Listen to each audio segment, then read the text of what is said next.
So on Monday afternoon, President Joe Biden and First Lady Jill Biden will travel to the U.S. Coast Guard sector, New York, for a Friendsgiving dinner with the service members and military families as part of the First Lady's Joining Forces initiative to support military families. This year's dinner, hosted by the Robert Irvine Foundation, will be prepared by Chef Robert Irvine and his team. The U.S. Coast Guard sector, New York, is home to over 500 active duty members and their family members and represents the largest military presence in New York City.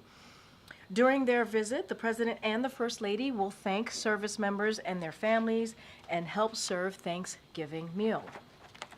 This is an annual tradition that is very special to the President and the First Lady. They look forward to yet another Friendsgiving dinner with some of the men and women who serve our country and their families who sacrifice so much for our communities.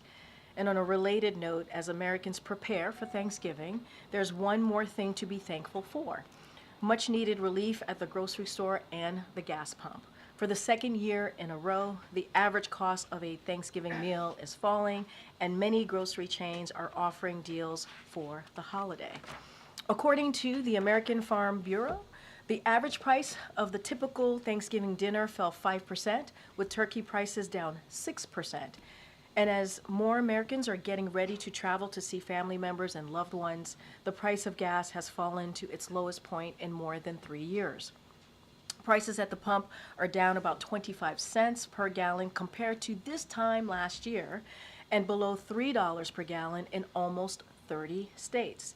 There's more to do, and we're fighting to further lower costs and grow the middle class. President Biden will continue to use every tool available to help American families put food on the table and keep money in their pockets.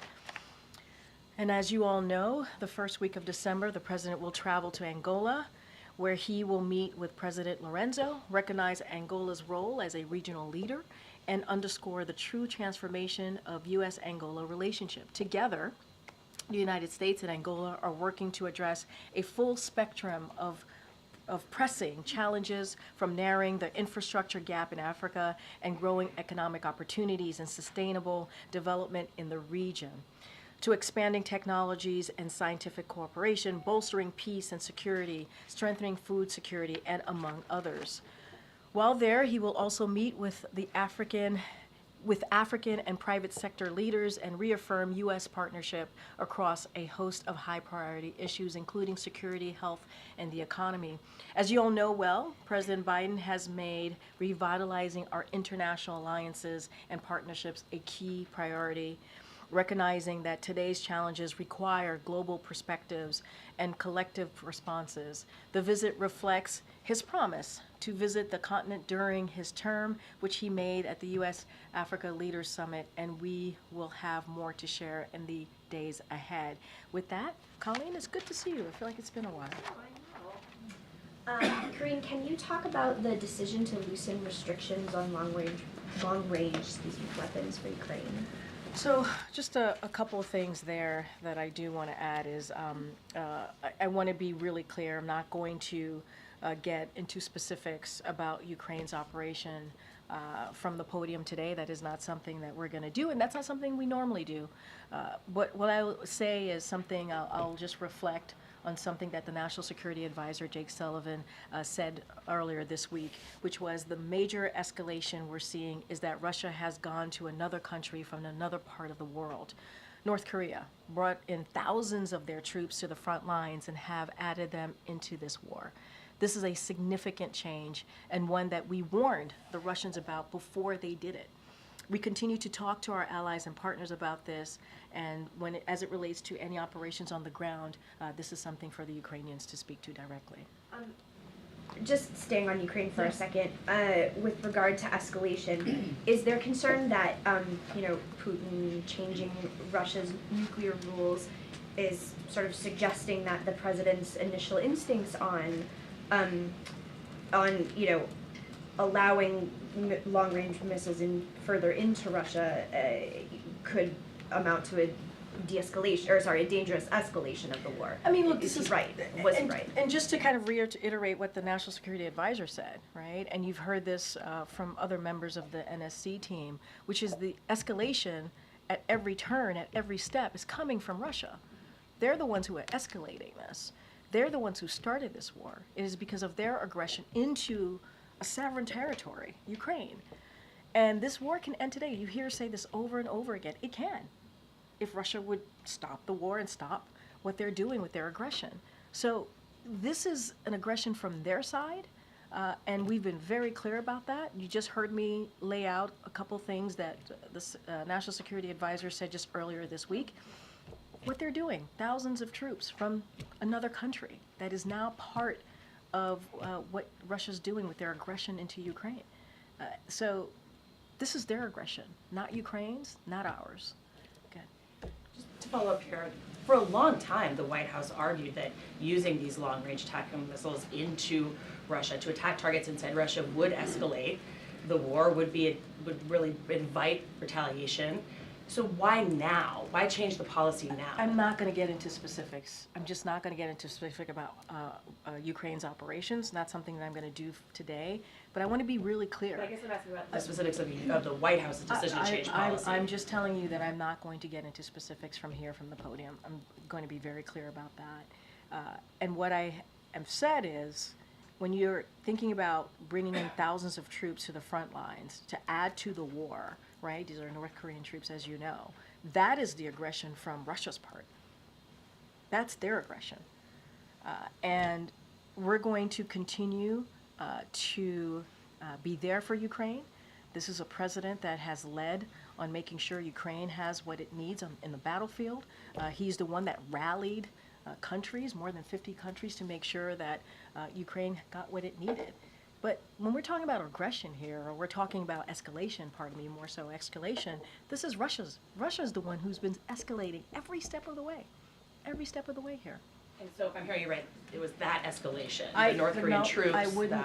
I'm not saying that. I'm saying that I'm not going to get into specifics about Ukraine's operations from the podium today. You asked me about escalation, and I'm being very clear where the escalation is coming from, but I'm not going to get into specifics.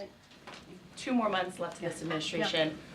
Are there new goals or definite goals that the president has in how to support Ukraine in these final 2 months? Realistically, what difference can he make in these last 2 months of his term? I mean, look, I think the president has made a whole lot of difference.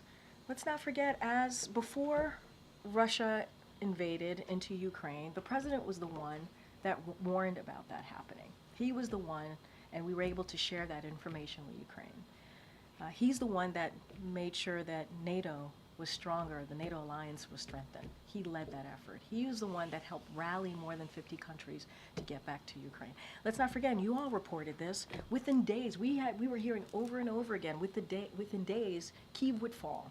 We were hearing that over and over again. And today, because, yes, of this president and what he's been able to do, but also the bravery of the Ukrainians, they continue to fight. They continue to fight on. And so the president in September, as you all know, we've talked about this from the podium, talked about surging the security assistance. We made an announcement yesterday about the next assistance that we were providing, and we're going to continue to do that, surge that assistance, make sure that Ukrainians have what they need on the battlefield to push back against Russia's aggression. Okay, Nancy.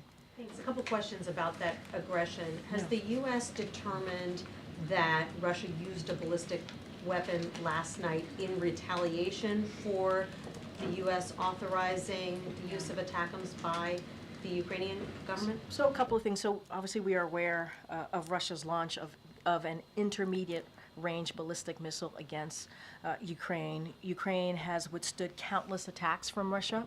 We have seen that repeatedly over the past more than 2 years now. We briefed Ukraine and our close allies, partners in recent days to help them prepare.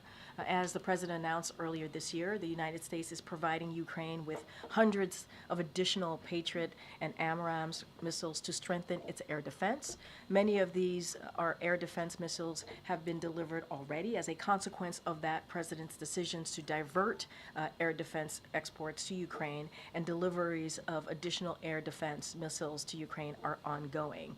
And as I just stated, the president in September, on September 29th to be more exact, he talked about surging continued assistance, security assistance to Ukraine. And so we're going to continue to do that, and that is going to make sure they're strengthening their capabilities, including air defense, and put Ukraine in the best possible position on the battlefield. And just yesterday, as I mentioned moments ago, we were able to announce another security assistance.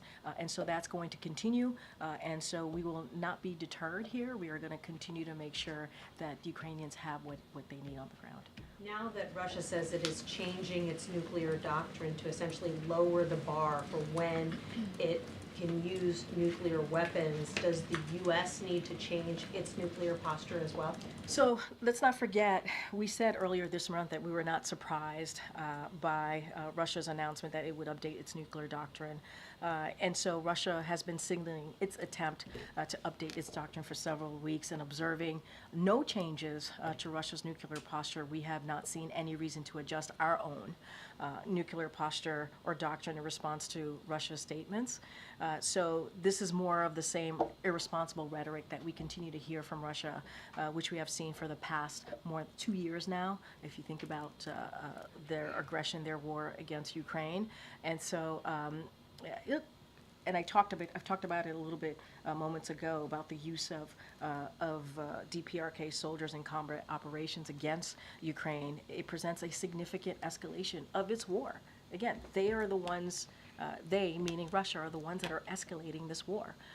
And so we are not going to be deterred here. We're going to continue. We're going to certainly continue to be there for the brave people of Ukraine.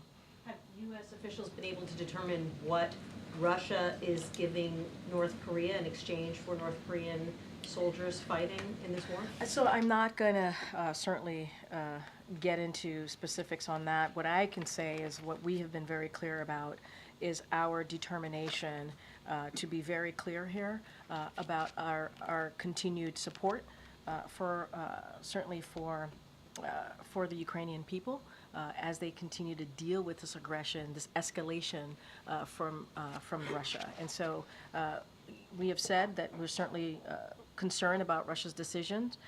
We see it as it being born out of desperation, what they're doing, and it's born out of desperation because they now are seeing high casualties, right? The Russians are, and so now what they're doing is they're turning to DPRK to supply them soldiers to continue their brutal war against Ukraine.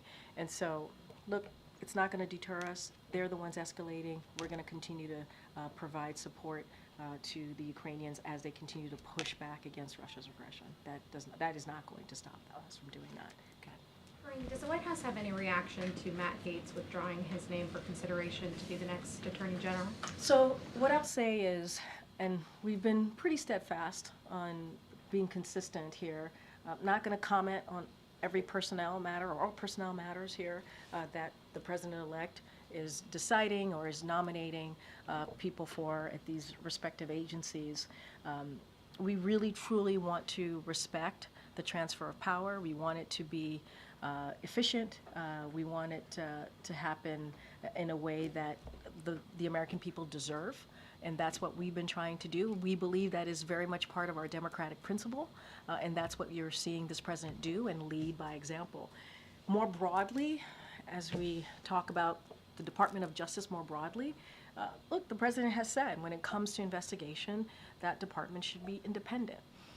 There should be no partisanship. There should be no loyalty to one party or the other. The loyalty should be to the Constitution, and the loyalty should be to the rule of law. And that is something I believe and we believe the president has led also on that particular issue by example. And then on that topic, our understanding is that the Trump transition team hasn't signed the MOUs that are outstanding still. Is there any update that you can provide on your end, any progress there? Or is there concern now about how that may impede some of that transfer of power you're talking to? Yeah, and so, and look, as you know, President Biden met with the president-elect to show that transition of power and obviously offering any assistance needed to make sure that happens in a way that is peaceful, obviously, and efficient. And so that was one part of it. Our teams continue to stay in touch. As of now, to your point, the Trump-Vance transition team has not yet entered into the agreements with the White House and the General Service Administration. As you know, the Chief of Staff Jeff Zients here has reached out to the co-chairs and have consistently reiterated the wanting to work together in making sure that they have what they need. So we're going to continue to engage with the Trump transition team to ensure that we do have that efficient, effective transition of power.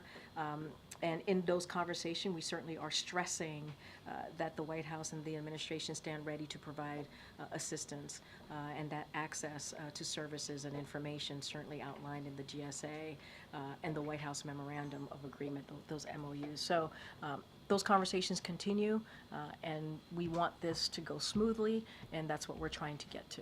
And just finally, what is the White House view on Speaker Johnson saying that he will bar transgender women from using Capitol bathrooms as something that Congresswoman Nancy Mace has clearly raised in regards to Representative-elect Sarah McBride?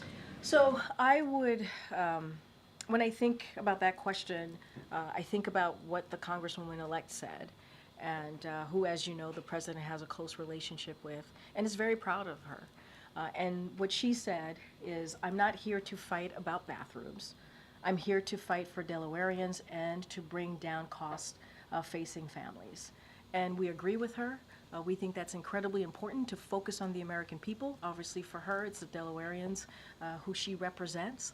And so, again, the president is proud of her.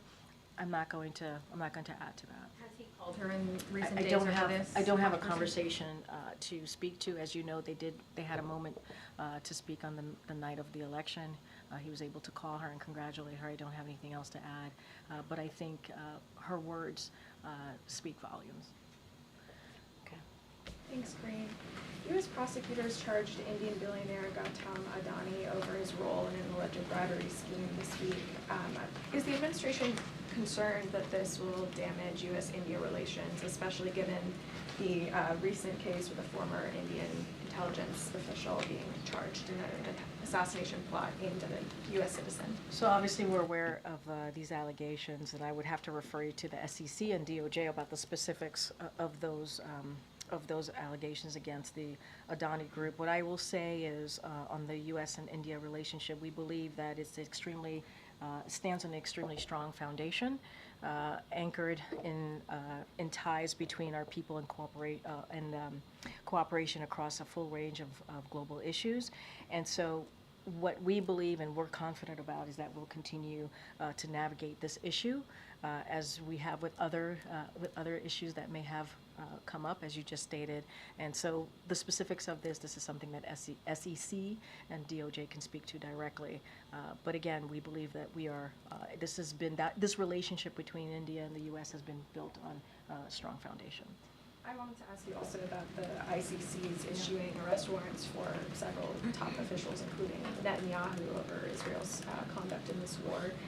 I know that the U.S. rejected this decision. Does the administration see this ruling as a threat to Israel's ability to defend itself? And also, Republican Senator Lindsey Graham is calling for the Senate to sanction the ICC after this decision. Is that a measure that the White House would support? Yeah, so a couple things. Let me just say, because this is the first time I've had an opportunity to speak to this at the podium, so let me just say more broadly that we fundamentally reject the court's decision to issue arrest warrants for senior Israel officials. We remain deeply concerned by the prosecutor's rush to seek arrest warrants and the troubling process errors that led to this decision. The United States has been clear that the ICC does not have jurisdiction over this matter. You've heard us say this before.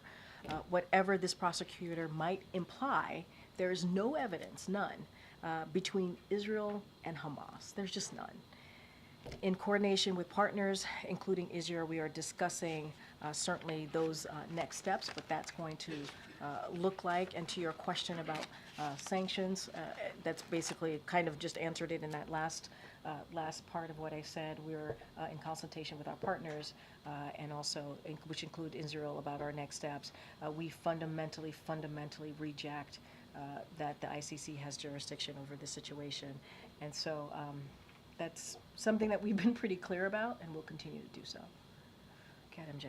Karine, at this point, with 2 months left in the administration, does the White House see a real value in President Biden directly engaging with members of the press?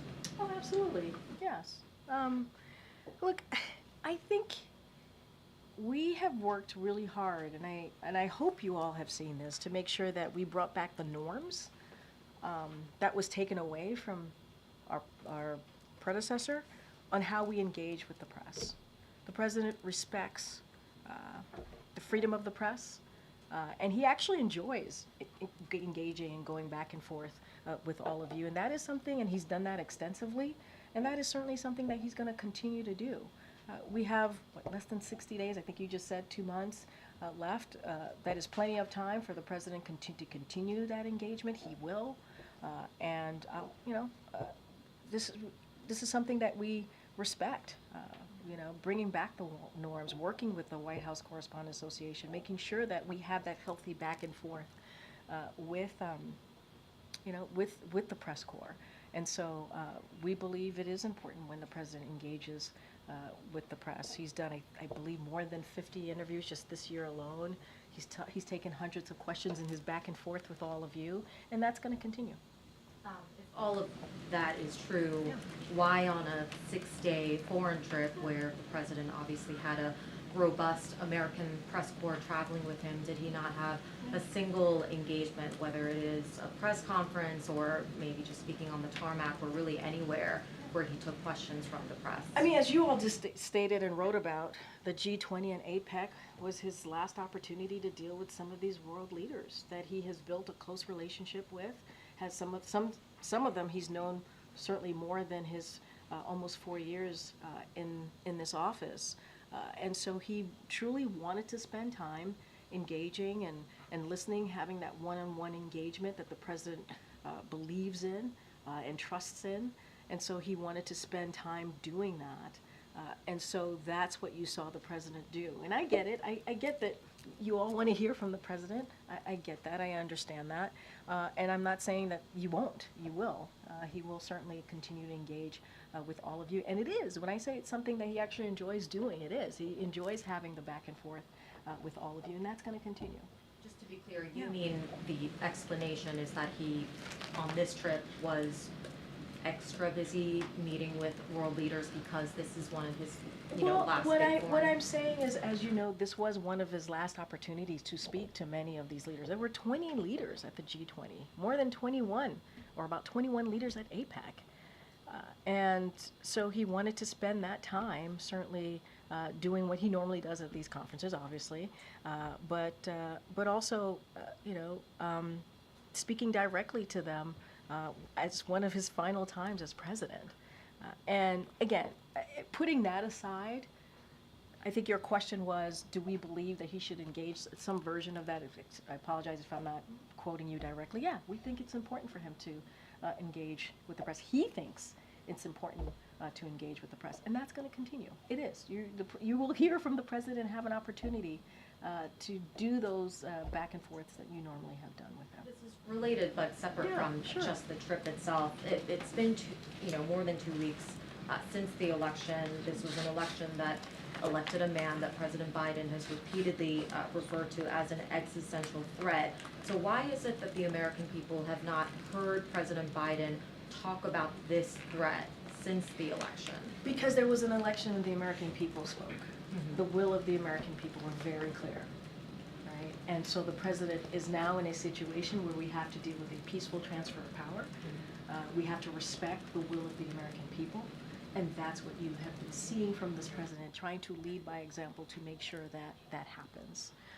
And that's what the American people deserve. That's what the president deserves. And that's what I think he was very clear about in Rose Garden when he delivered his remarks 2 days after the election. And he said, he was very honest. He said, these, you know, and again, I'm not quoting him exactly, but these were not the results that we had wanted, right? And that's just being honest. They weren't.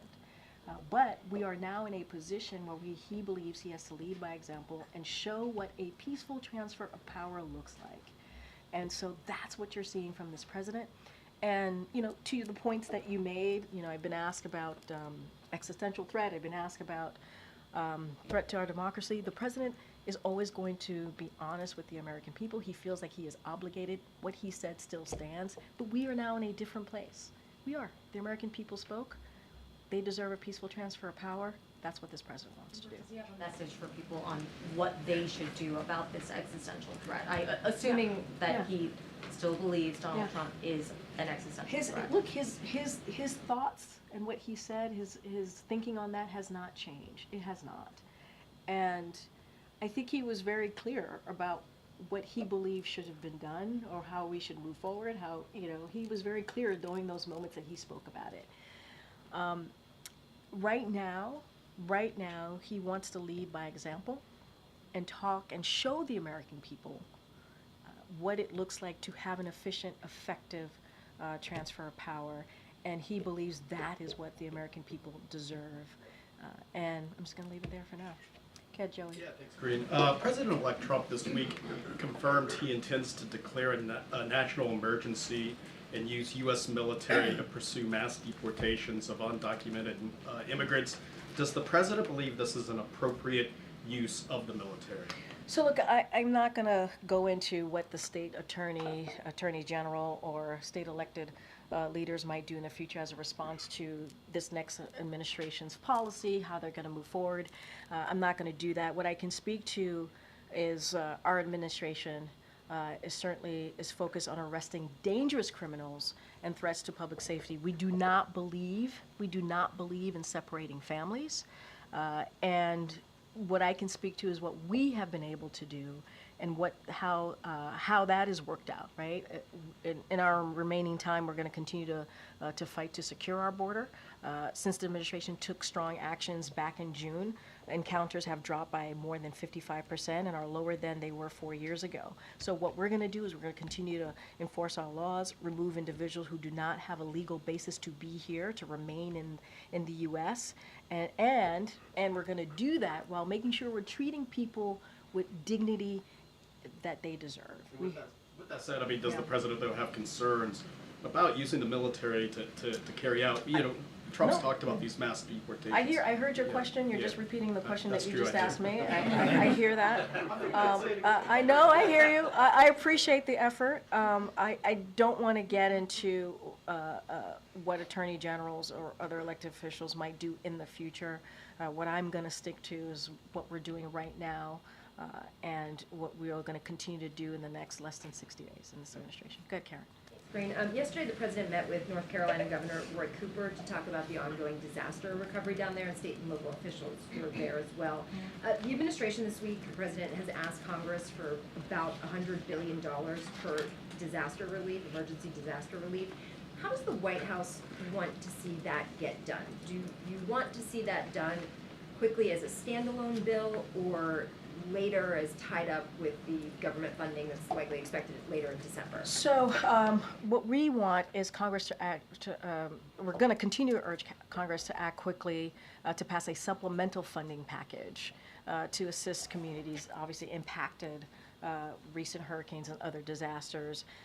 And what we have seen and what we know when we've seen these types of previous natural disasters in the past, we've seen Congress come together in a bipartisan way to get that done, to help out communities in crisis. And so that's what we want to see. That's what we look forward to working with our congressional partners and delivering that. for American people, for the folks again who are in crisis, who need that additional funding.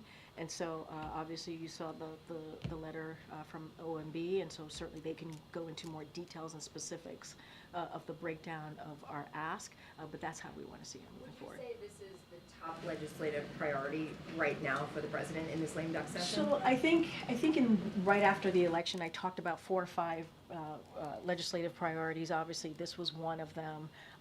Getting our judicial, we think our very qualified judicial nominees through is a priority. The NDAA is a priority as well. So we have a couple of key priorities that we want to work with our congressional partners on getting through, and this is certainly one of them. And again, FEMA has the money to respond to Hurricanes Helene and Milton, and that's assuming there's no new large, obviously, hurricanes or natural disaster. But as you know, when it comes to SBA, that funding is fully exhausted, and you have, that type of funding is critical to businesses, homeowners, and renters, and they really rely on that funding, that SBA funding, to certainly deal with recovery and rebuilding. So there's a real need here, a real urgency, and so we're going to work with congressional members to get that done. Did you hear a dire message yesterday from those North Carolina officials? Look, I think they're trying to recover and rebuild, and I think that they were devastated by the hurricane, as we all know. I think some of you were able to come with us on that trip, whether if it was us or with the vice president, and you saw what they have to deal with here. Devastated by the hurricane. So I don't want to speak for North Carolina, but certainly there is an urgency. I would refer you to obviously the North Carolina Governor Cooper, on this particular question, but we saw how devastated they were from this hurricane, and it is important. It doesn't matter if you heard from this president. It doesn't matter if you're a red state, blue state, rural. If you're part of a rural America, urban America, all American people deserve to have the assistance that they need, especially when a crisis like this occurs. Thank you. Can you detail how the White House is thinking about clemency in these last 2 months? Is there a process for how those pardon decisions are going to be made, and is the president expecting to make any sort of statement with the pardons he does in the next 2 months? So look, the president has certainly been committed to reforming the criminal justice system, and has done that through clemency authority in a manner that provides second chances, ensures equal justice under the law, and strengthens public safety. And so he's going to continue to elevate clemency petitions in a thoughtful and deliberate manner. I'm not going to get into specifics here on that process, but he's going to do this in a way that he believes is the right way to move forward. But I just don't have anything about the process and getting into the nitty-gritty of this. But I think you've seen how the president has treated this over the last almost 4 years. I have a question about Venezuela, but first on Brazil, the federal police have just indicted former President Jair Bolsonaro for an attempt coup d'etat after he lost the elections in 2022. Yeah. Does the U.S. do you have a reaction from this? And did the president discuss this when he met with President Lula da Silva? So I have not spoken to our teams about this, so I would have to connect with them. I don't have a response. I want to make sure I give you the right response. I don't have a response. And also we can talk about this after the briefing. What's your next question? Venezuela, the U.S. recently called for the first time President-elect, the opposition leader Edmundo González, and I was curious a little bit about the timing, if it has something to do with the inauguration in Venezuela, is January 10th. What message is the U.S. trying to send with this? So I will say since July, it has been clear to us, the United States, to democratic nations around the world, and to independent international organizations that observed the July 28th elections, that opposition candidate, Edmundo Urrutia, won the most votes. And we said this repeatedly. You've heard me say it a couple times at the podium, and so we've been pretty consistent about that. Winning the most votes makes him the president-elect, and so that's what we believe. It does not change our position at all. We, the United States, currently recognize the democratically elected 2015 National Assembly as the legitimate government of Venezuela, and so we do not intend to change that posture during this administration. And again, the people spoke. But even though it doesn't change the position of the United States, it has been 4 months since the July elections. So why now? Why? What did you see that made you make this decision, or why it's happening? Look, it should be up to the people, and it was, and that's what we saw on July 28th. And we were very clear about that. We were clear about that. And so, and again, when you win the most votes, that means, in this instance, obviously, that makes him the president-elect. But we've also been very, I think, very consistent on saying what we saw on July 28th, and that the American people, that the people in Venezuela spoke. Again, Michael. That's great. Just quickly following up on MJ's questions. Yeah. Have you Which one? they sort There of were, grouped there were a together. few of them. Have you spoken to your named successor? And if so, what advice do you Oh, have for her? I didn't know that was where you're going. Following up, I didn't think it was that follow-up. Look, I'm not going to speak to every personnel pick, specific personnel pick. I'm going to reiterate a little bit of what I just shared with MJ, which is that, over the past 4 years, we have done the best, I think, to stick to expected norms of the office. We've had over 500 briefings from this podium, with gaggles also on Air Force One and abroad. And, we hope that they will continue to answer the questions of the American people. That's what we hope.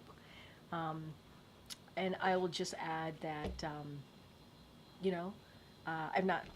I have not spoken to my successor. What I will say is that I certainly wish her luck. And this was a great job.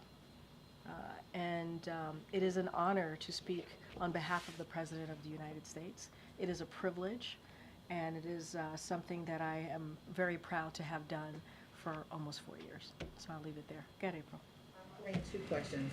One to follow up on the person who's going to take your place. Oh, goodness. When Donald Trump was president the first time, there was a period of time where we had no press briefings. In the space that you're in this moment, and have been in for a while, do you believe it's significant in this moment in time for the American public to hear from the spokesperson on a daily basis? Or do you believe that the president can do it himself? Look, I'm not going to speak how any administration decides to do the business of the American people, how to decide to communicate with the American people. What I can speak to is what we've tried to do, which is bring back the norms of how this all works, how we communicate with the press. And we've tried to do this in a very respectful way. I've mentioned we've done more than 500 briefings, proudly. Some have been tough. Some have been tougher than most, if you will. But it is a privilege to stand at this lectern. It is behind this lectern at this podium. It is a privilege. It is a privilege to speak for this president. It is a privilege to actually talk about what we're doing to you and to the American people. I can't speak to what any administration is going to do. I'm not going to look into the future. What I can say is what we have been committed to: the freedom of the press, respecting the press, having tough back and forths, but this is what democracy is all about. And lastly, on Africa. Yep. The last Republican president to travel to Africa was George W. Bush. And since Bill Clinton, except for Donald Trump, every president has traveled there. Is there a concern that with all of this, these last 4 years, having the vice president, your secretaries, and now the president go to Africa to highlight the importance of the continent on so many levels, is there a concern that you will lose ground in the next couple of years? Because Donald Trump didn't go last time, and he said some very harsh words about sub-Saharan Africa before. Again, I'm not gonna, I have no idea what the next administration is gonna do. Really, I truly, I mean, I don't know what they're gonna execute, I don't know what they're gonna do. What I can say is, the president's going to Africa because he made a commitment. You saw his commitment to the continent when he had the leaders of the African leaders here about almost 3 years ago now, I believe. Maybe a little bit longer. And he did that because we believe there are shared interests between the continent, the countries obviously, and the U.S., and wanted to continue to transform those relationships, right, and work on those relationships. And so that's what you're going to see from this president the first week of December when he goes to Angola. I will add that this president believes in respecting people. Again, doesn't matter where you come from. Doesn't matter if you voted for him or not. He believes every American has an opportunity to be uplifted, to have opportunities to have a better life for themselves. That's why he believes in this country, what this country is founded on, what this country is all about. Getting opportunities, being able to, to live that American dream, whatever that is, however that is defined for you. And so that is something that this president will always respect, not just as president, but moving forward. Obviously, he did that as vice president, senator. And so that's what I can speak to. And that's what he's going to continue to do. And there's a lot of things that we're going to cover in Angola, right? Whether it's infrastructure, growing economic opportunities, expanding technology. There's a lot to talk about, a lot of shared interest. And so we'll have more to share certainly on his trip to Africa. Okay, Jenny. Firstly, on MJ's question slash comment, I was on the South America trip, and I just wanted to know if your explanation was that he was engaging with leaders. There was quite a bit of downtime, and of course, opportunities on the tarmac, which he has used before the election. So I don't know that really explains why he didn't. I appreciate that you don't appreciate my explanation.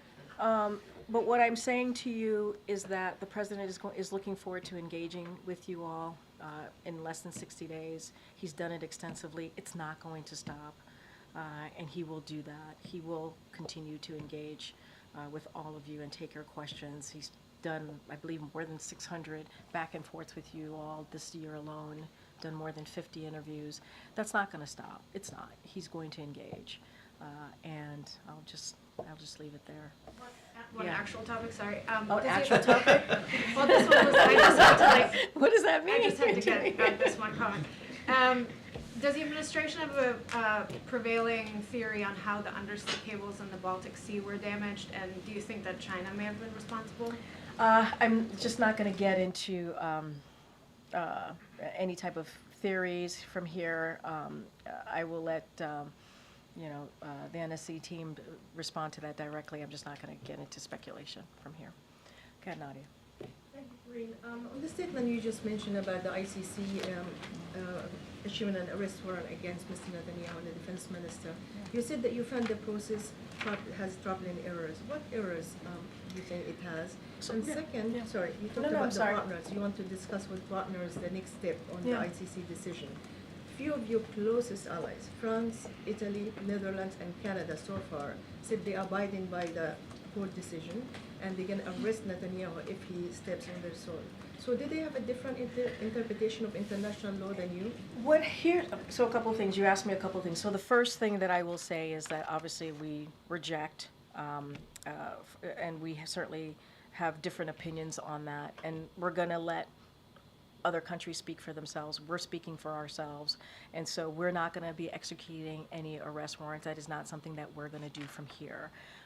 And I do have some examples on when you ask me about the process and why we think it's essentially a flawed process. And so in contrast to how this is the prosecutor, how he has treated others, including Nicolas Maduro and his associates. The prosecutor failed to provide Israel with a meaningful opportunity to engage constructively and to properly consider its domestic processes.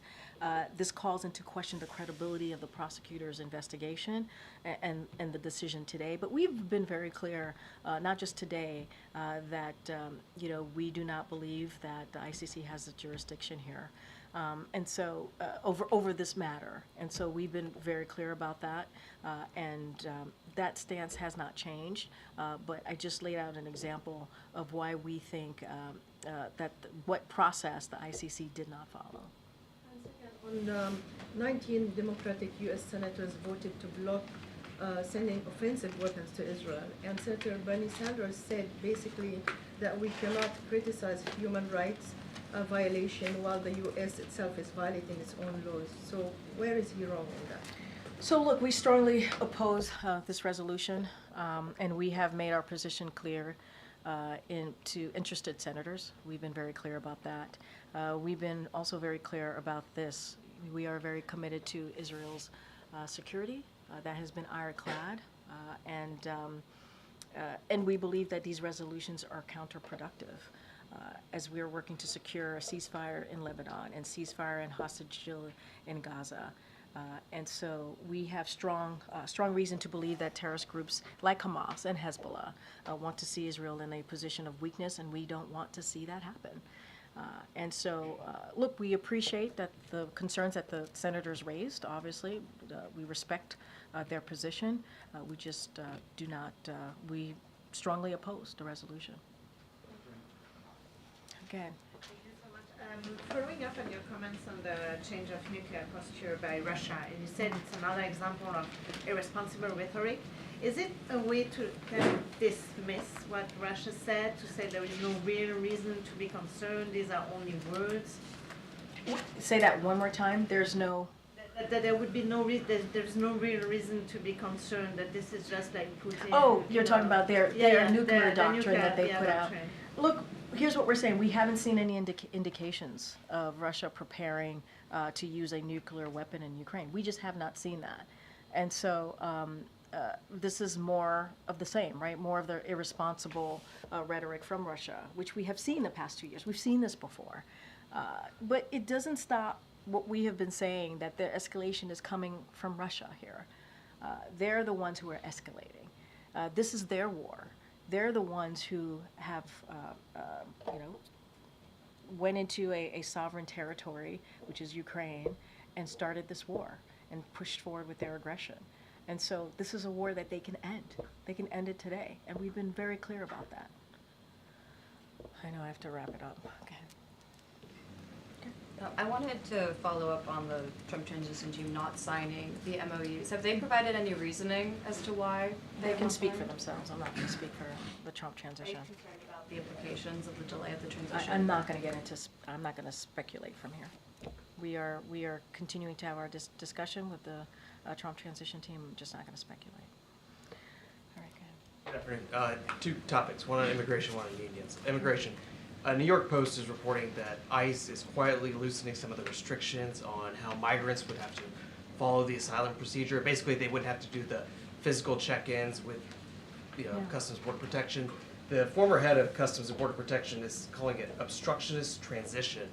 Is there any effort by the current administration to kind of curb any of the immigration overhauls that Trump is likely to go for?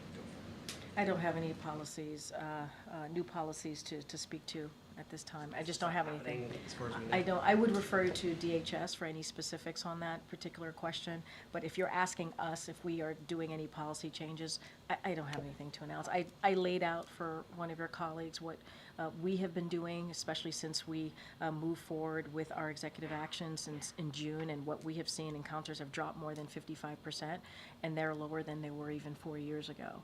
And so that is what we're going to continue to do. We're going to continue to enforce our laws. That's going to be our focus. But I'm not going to speculate on, again, what the next administration is going to do or not do. Anything specific about loosening of what's happening at the border, I would have to refer you to the Department of Homeland My second Security. question was just on unions. The president has talked so much about being the most pro-union president ever.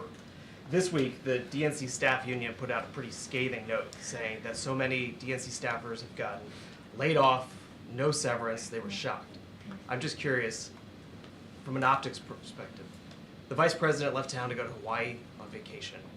Does the president think that's appropriate when so many DNC staffers are literally wondering what they're going to do for work? All right, let's not twist this in so many knots here. First of all, to your first part of your question, it's not the president who called himself the most pro-union president. It's other unions that have called him that, and he is proud to be called the most pro-union president ever. That is something that he was given to him, and he is proud to own that. And it's not because it's a frivolous statement. It is because he has shown, he's not just spoken, but taken action. And has had the back of union members and union workers throughout his presidency. As it relates to the DNC, I would have to refer you to the DNC. Does it look bad for the vice president to go to Hawaii while DNC staffers are just wondering what they're going to do for work? The vice president has taken time off to go spend time with her family. I don't think there's anything wrong with that. I think she deserves some time to be with her family and to have some downtime. She has worked very hard over the last 4 years, and her taking a couple of days to be with her family, good for her. Good for her. Thanks, everybody. Thank you. Thanks, everyone.